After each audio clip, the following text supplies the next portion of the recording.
Alors bonjour, dans cette capsule, on va vous faire un petit survol de comment ajouter des produits et gérer les produits dans Shopify. Mon nom est Kevin Filto et je vous guide vers l'autogestion de votre commerce en ligne.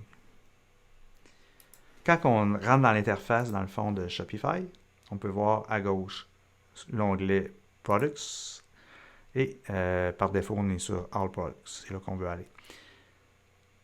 C'est possible d'ajouter manuellement un produit ou de faire des import-export. On regardera une autre capsule pour les import-export si vous avez par exemple un fichier Excel avec multitude de produits déjà préparés d'avance. C'est possible d'importer et d'exporter les produits dans une boutique Shopify. Mais ici, on veut se concentrer sur ajouter manuellement un produit. Le bouton en haut à droite. Le titre de votre produit.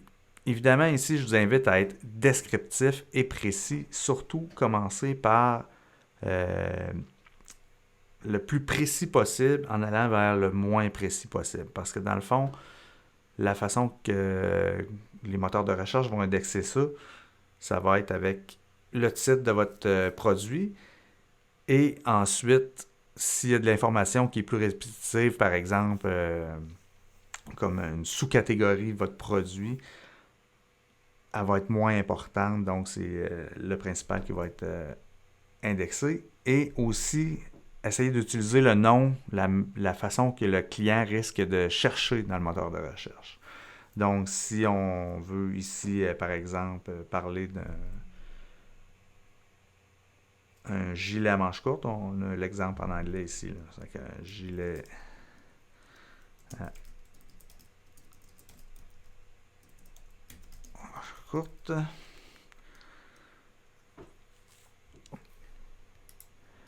Ça peut être un t-shirt aussi. Et plus le monde risque plus de chercher un t-shirt. C'est plus commun, même si c'est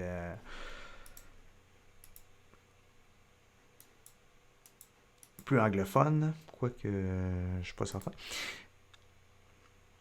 La description. Ici, on va aller chercher juste un lorem ipsum pour les besoins de la cause. Mais ici aussi, je vous invite à être descriptif sur les caractéristiques de votre produit, mais surtout si vous vendez des produits fabriqués par quelqu'un d'autre, d'un fournisseur, évitez à tout prix d'utiliser sa description.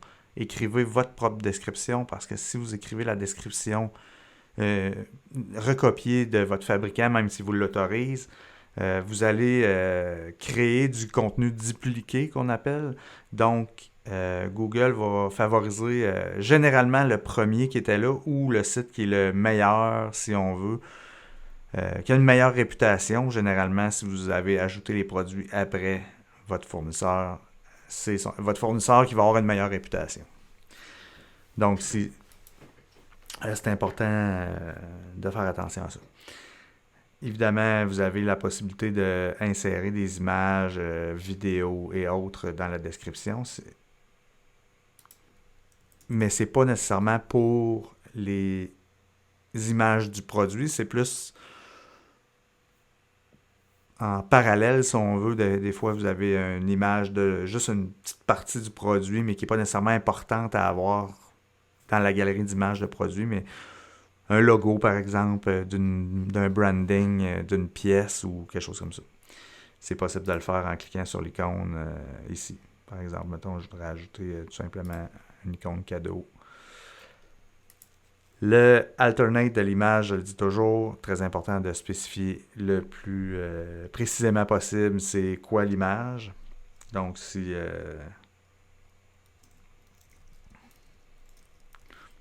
c'est un peu n'importe quoi, mais c'est juste pour illustrer. Puis je veux ça en tout petit, juste pour illustrer dans le fond.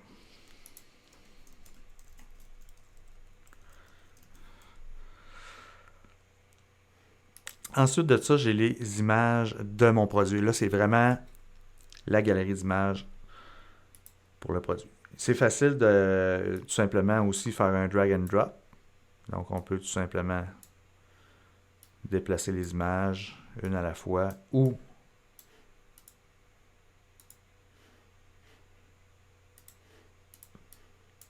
tout d'un coup. Donc, c'est très, très, très rapide. Ici aussi, je vous invite à si vous voulez prendre le temps de le faire. Et à un moment donné, quand on a beaucoup d'images, beaucoup de produits, on peut se lasser de le faire, mais c'est toujours bon de renseigner les images. Le prix de notre produit, par exemple, 29,99 $.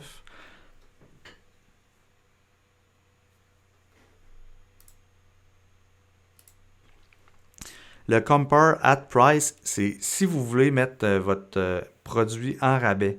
Lui, ce qu'il va faire, c'est qu'il va mettre un libellé comme de quoi votre produit est en rabais. Donc, si vous voulez l'offrir, par exemple, à 19,95 $, mais que le prix régulier, c'est 19,99 $, il va automatiquement inscrire qu'il y a un rabais là, de 10 $ sur le produit, qu'il y a un escompte à profiter. Évidemment, les taxes, en général, on les charge sur les produits. Le SKU, lui, il va le définir automatiquement, mais si vous avez un SKU précis, par exemple, shirt,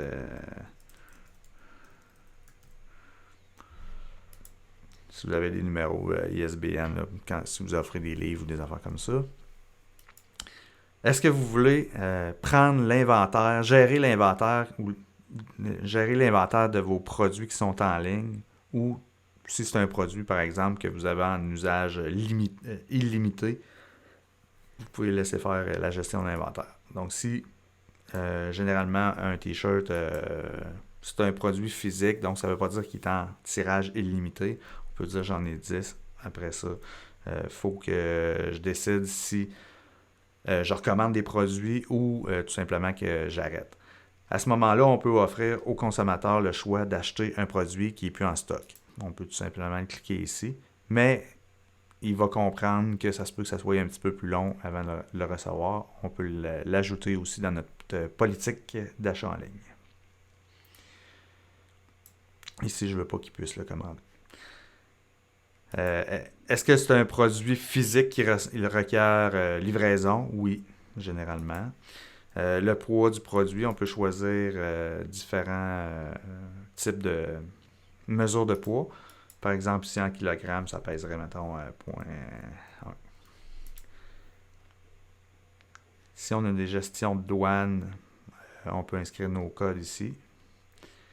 Et le Fulfillment Service, lui, il est seulement que manuel là, dans le cas d'une boutique comme ça. Dans le fond, c'est que c'est vous qui venez traiter la commande là, une fois qu'elle est envoyée. Là, ici, dans le cas d'un t-shirt, évidemment, on va offrir probablement plusieurs grandeurs, plusieurs couleurs. C'est dans les variantes que ça se fait, que ça se prépare.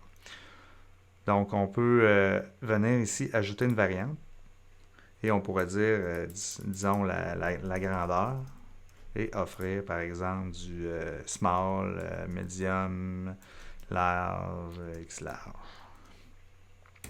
C'est séparé par une virgule, puis ça va automatiquement créer les options. On peut ajouter une nouvelle option aussi qui serait, par exemple, la couleur. On pourrait dire rouge, vert, bleu.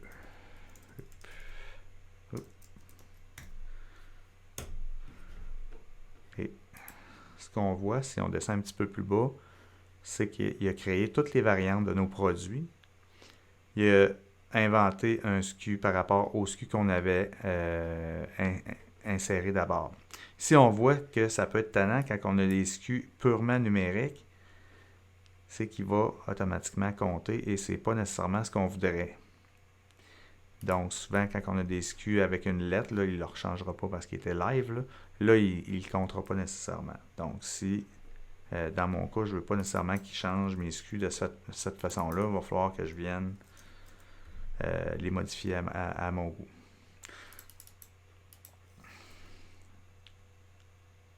Si il y a un code barre qui est associé en boutique avec mon produit, je peux l'insérer aussi. Éventuellement, ça pourrait servir là, pour les point of sale. Et l'inventaire pour chacun d'eux. Donc, 10.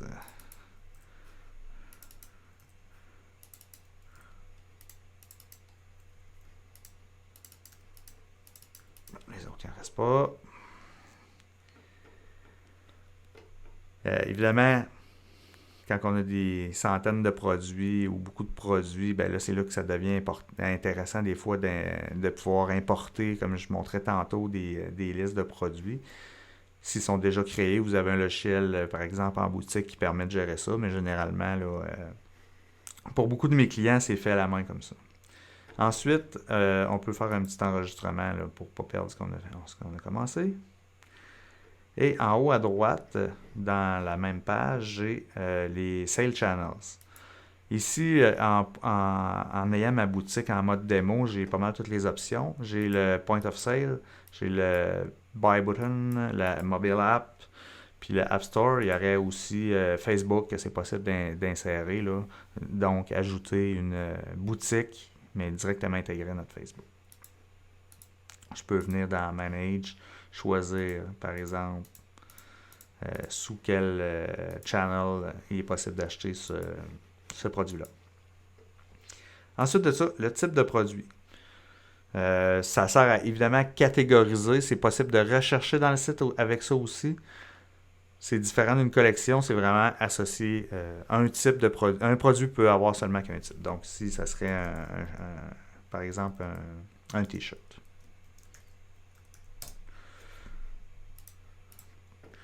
Le vendeur, par défaut, il met le nom de la boutique, mais ça pourrait être un autre branding.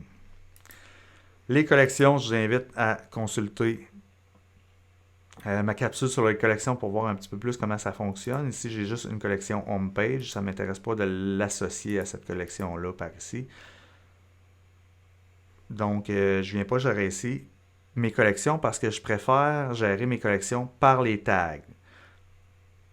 C'est plus rapide et je trouve ça plus efficace là, quand on veut faire des manutentions de plusieurs produits, là, enlever des produits d'une collection ou les rajouter dans une collection, ou faire des collections qui pourraient aller chercher des produits ayant différents tags. Le tag, c'est vraiment comme un libellé, dans le fond, associé au produit, comme je mettais un post-it avec une étiquette là, sur le produit. Ici, par exemple, je mettais dans mon autre... dans mes collections, créer une collection qui s'appelle Vedette, qui va prendre automatiquement tous les produits qui ont le tag Vedette et les insérer dans cette collection-là. Donc ici, je pourrais dire ça, j'ai d'autres, je pourrais dire, ça va dans la collection liquidation aussi en même temps. Et enregistrer mon produit. Ici, en bas complètement, c'est sûr que j'ai descendu un petit peu rapidement, mais en bas complètement, je vois aussi un exemple de ce que ça pourrait donner là, si je faisais une recherche, par exemple, sur Google, l'allure que pourrait avoir cette page-là, là, de la façon qu'elle serait indexée. C'est fait. Je peux aller voir mon produit en cliquant sur View. Si je fais... Donc, j'ai mes images. Un petit zoom, clic, ça change l'image. Je vois ce que j'expliquais tout à l'heure, que mon produit est en solde. Dans le fond, il n'est pas à 29, il est à 19 en solde. J'ai mes options. Il va me dire, si j'essaye, mettons, certaines options que j'avais pu je ne sais pas c'est laquelle, je l'ai passé dessus. Ah, ici. Dans le fond, le large bleu, j'en ai plus, ça va m'écrire qu'il est épuisé. On voit bien l'image que j'avais insérée dans mon texte. J'ai les options de partage sur les principaux réseaux sociaux. Et des suggestions, semblerait-il, que sont affichées là, mais ça, c'est vu que c'est ma boutique démo, c'est un plugin que j'ai qui permet de faire ça. Là. C'est pas là par défaut. Normalement, la page arrêterait là. Ce que il peut être intéressant de faire aussi, lorsque j'ai plusieurs variantes de produits, et par exemple, j'aurais un t-shirt de plusieurs couleurs différentes, c'est d'associer, par exemple, lorsque le choix est fait de couleurs, que l'image elle change en conséquence. Là, on va revenir aux variantes de produits que j'ai tout effacées pour recréer d'une façon plus efficace en montrant, premièrement, que j'ai ajouté une lettre pour éviter qu'il compte les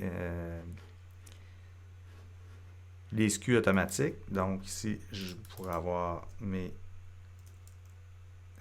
grandeur. Donc, j'avais dit small, medium, large, X large. Et couleur,